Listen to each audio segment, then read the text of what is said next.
These wonderful people do amazing works in our community, and if you haven't heard of them yet, you're definitely going to know them tonight. The first one I would like to introduce to you is Shondale Atkinson from the Mustard Seed Foundation, and I'll let her tell you about what she does. Thank you all for coming out tonight. I am honored to be here. I'm honored to be invited by these young ladies because I just met them at an event that we just happened to be invited to speak about marketing in a nonprofit world. So I had the honor of speaking with these young ladies that day, and I was very pleased by what I heard about what they wanted to do. One reason is that my name is Shondale Atkinson, and I am the founder of the Mustard Seed Foundation, which is located here in Trotwood, Ohio.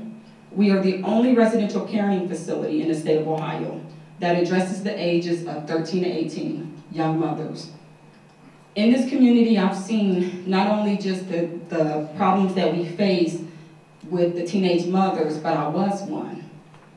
I grew up in foster care here in the Montgomery County Children's Services, so I was born into it and was emancipated at the age of 18. But I became a mother myself at the age of 17, who for a short period of time was split up from my daughter because there were no housing options then. So when you hear individuals talk about the foster care system and what makes us different from your foster home agencies or the homes that these young ladies could go into, they don't understand the numbers in the county of how many teenage mothers are faced with pregnancy every day, and that the options for housing are getting slimmer and slimmer as far as foster parents. So I started this organization in June 2007, and when I started, I wanted to start as a nonprofit because I understood that this wasn't about the money. And growing up in foster care, I know all too well how people take you into their homes and their motives are not always right. So I started this agency as a nonprofit, not understanding the boundaries or the problems that I was going to face as a nonprofit with not having a budget to start out with. My background is in nursing. I've been in nursing since '96. So when I stepped out, it was really on faith. So that's what the name of the organization is built off of, is having the faith of a mustard seed to step out and also to have a community to believe in what I was doing. How do you do that when no one in the community really knows you? So once again, when they were talking about what CultureMASH is a huge undertaking for a nonprofit because starting out when you have no budget, no money, and the money that we did have, we spent on brochures and business cards. And we didn't even spend the money, we were sponsored. So, so that was a great thing for us. So starting out the Mustard Seed Foundation, one of the things that I did was I understood partnerships. I use my partnerships in the community to leverage the organization. But how do you do that once again when you go knocking on doors of organizations that don't know you? People that don't understand the need for housing for teenage mothers. One of the things, the first people that I went to go meet was the gentleman at Sinclair. He was at Fast Forward at the time, Michael Carter. And through the grace of God, he didn't tell me no, which I was really surprised because everybody said, wait a minute, Sinclair's not gonna partner with you. They don't know you. Who are you? And I went anyway because I had to step out in faith, and he said yes. And when he opened up his door, he brought other organizations with him that believed in the Mustard Seed Foundation and what our mission and our vision was. So when he came in, he brought Miami Valley Child Development, which also allowed us to be able to then go knock on other doors and say, look, we have Sinclair and Miami Valley Child Development. So we knocked on the door of Miami Valley Child Development and Precious Blood.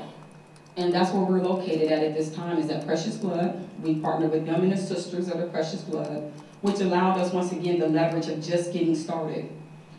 Being licensed by the Ohio Department of Job and Family Services, I now know why we're the only residential caring facility in the state of Ohio. And for me, that's huge because it was a great undertaking. It took 3 years to become licensed. It was a challenge. People call me today and say, how do you do it? Pray a lot because it's hard. But I also am blessed that I'm standing here today to be able to say that we're licensed because God wouldn't allow me to give up. I see too many young girls in our community that knock on our door, that don't have anywhere to live, that because if they're the age of 18 and they don't have a high school diploma, they've just been kicked out of the house because they found out they were pregnant. there are no options. And it was, and I can tell you a small story, a little short story about this. A young lady came over about 2 weeks ago, and her caseworker brought her over from UHS, and she had just turned 18. She had a baby girl that was 1. She got kicked out of her house. And because she had just turned 18, Children's Services wouldn't get involved. She's still in high school. She's a junior. And the problem that we ran into was we called every social service agency in our community. And the frustrating part at the end of the night was that we could not find anyone to take her because she was right in the cuff of that catch-22. She wasn't old enough for them to, because she was in high school, to be considered an adult. And she wasn't young enough because she's 18, but the community considers her an adult, or Children's Services, would say she's an adult. So that was frustrating. And at the end of the night, I had to sleep. So what do? We put her on our couch. So, but that's just what I do because I have to look at, can I sleep at night? Can I lay down and know that I won't be able to touch every teenage girl, but I'll do the best I can to touch as many as I can. The goal of the Mustard Seed Foundation is to definitely want to make sure that every young lady have the opportunity to at least graduate from high school. So that's what Sinclair and Trecca comes in at. And then also child care. If you're not 18 or over, you don't get Title 20. So, and like she said, a lot of people in the community don't know that because they're not involved with teenage parenting. Or there's just, everybody goes along their life and they get into the hustle and bustle of their own day-to-day jobs and they don't realize who in the community is hurting for something or who's in need of something that we can, just take one more step to help. For me, I guess I was dead, they told me I was speaking first because I'm the baby of the family tonight in social media. So I'm the infant. So what I will say is that I've been in business now for 3 years. I have a Twitter page. Do they call it a page? So Twitter page that I don't know how to log on to because somebody else set it up for me.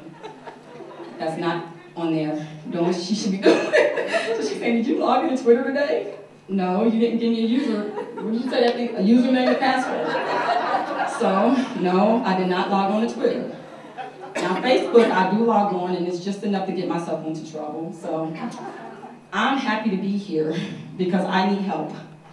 Bad. And the young lady over there that shot the video, I'm very impressed. So, I'm glad to be a part of this network now because we need a video. So, I'm just going to put that out there. I'm standing here and I got the mic.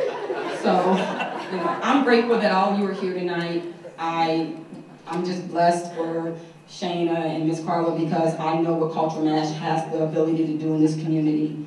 I didn't know that there was over 16,000 nonprofits, but I know that we are sustaining the community, especially when you look around you and see the job loss in our community. So I ask you to support your nonprofits because they are going to be the organizations in the community that is going to stabilize it. We are here. I enjoy meeting other individuals that are out here doing great work that people don't get to hear about often. Like she said, you hear about the larger organizations, but the Mustard Seed Foundation is one of those organizations that's been out there for 3 years that has been addressing this need. So I'm just glad to be able to stand here today in front of you. I'm honored, and I can't say enough about these young ladies, and I look forward to working with both of them.